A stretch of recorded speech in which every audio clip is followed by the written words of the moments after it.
Hey everyone, it's Melody with Design by Melody, and I'm here with a pretty quick project for you today. So I have mentioned a lot in the last couple weeks about my 2020 disc-bound album that I'm using for documenting my memory keeping for this year. So this is just an overall view of this album. So it literally is just disc that I'm using as the rings, and there are many disc-bound systems available. I'm actually using the Levenger system, which I will link in the description box below. I will have links to a couple of their products, especially the punch. I've tried different punches over the years, and the Levenger punch, though it is a little bit of an investment at the beginning, just like any paper trimmer typically is, it really is the best. It can punch through chipboard, it can punch through multiple pages of cardstock. It does very, very well, and it's also very heavy duty. So if you are going to go the disc mount system, I would definitely highly recommend the Levenger system. And these are available. I got mine actually from my sister who got hers on Amazon, I believe. But I will link the Amazon links down below just because that's a little bit more universal. It's a little bit easier to get from Amazon than it is maybe some of the local stores, because I know not all stores that are local to me are local to everyone. But generally, Amazon is available to a lot of people. So I will link those below, but it's called Levenger is the system. And then really, there's any size discs that you want. You can start with a 1/2 inch. You can start with an inch. I started with an inch. They go all the way up to, I think, 2 inches. So as your album grows, you can just switch out the disc. It is a bit of a pain once you have a ton of papers in here to switch the disc out. So I tend to start in the larger disc and then just kind of build up. And once it gets to the point that maybe this 1 inch is full, we'll see how far through the year I am. If it's pretty full by the end of maybe August or so, I might start a second one instead of switching out the disc. We'll just see how this goes. This is the first year I'm actually using it for my album, so we'll see how this works out. Now, I haven't done all of my scrapbooking for this year yet. I don't typically scrapbook in the moment. I usually scrapbook a little bit in the past, so I've only done a few layouts for 2020 so far, and they're excuse me, it's starting to fill up my album. So well, not fill it up. It's starting to bulk out my album a little bit, which I'm super excited about. I love seeing an album come together. So I thought it was time to decorate the front cover. So I have a piece of chipboard at the back of my album, and then I have a plastic cover on the front and the back that are slightly larger than the pages. The pages are 8.5 by 11, and then I just have a light blue diagonally striped. It's got white stripes, and it's kind of a distressed looking blue as my front cover here, and it's just a piece of pattern paper. On the opposite side, I'm not sure if I flip over in the video here, but the opposite side just has umbrellas on it. I may eventually put a page there to cover up those umbrellas because they're not really relevant, but it's just a pretty pattern, so I have no problem with it being there.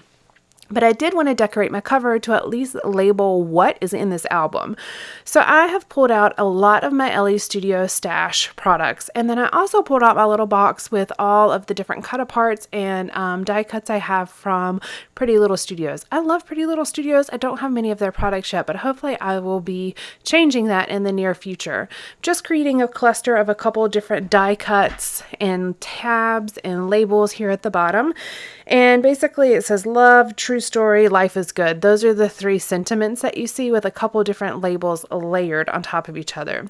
Then I've got this 3x4 journaling tag in the middle that is an Elle Studio tag, and it says the best part of this.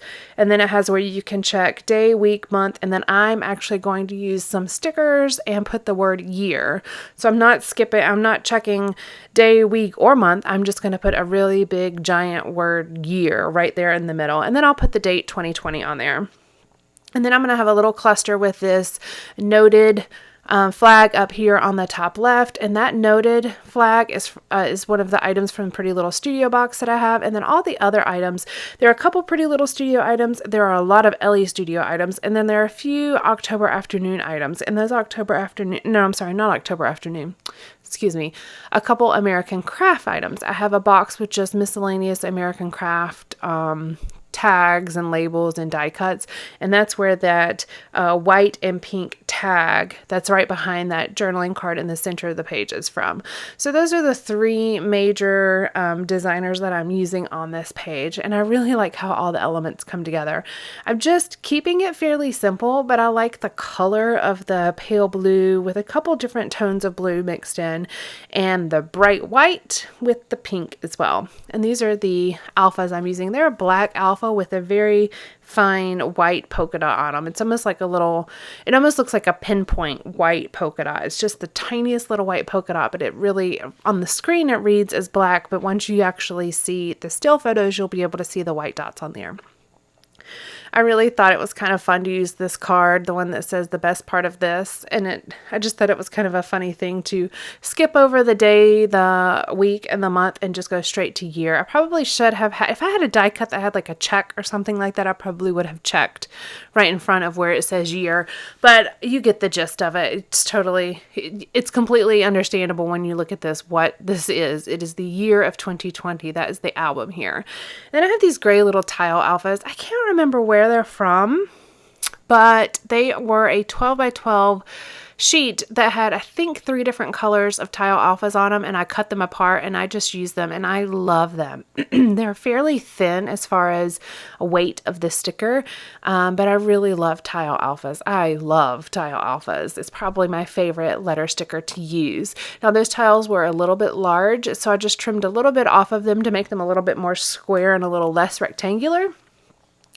I'm going to put down this really large reddish pink heart, and then this is pretty much finishing out the front.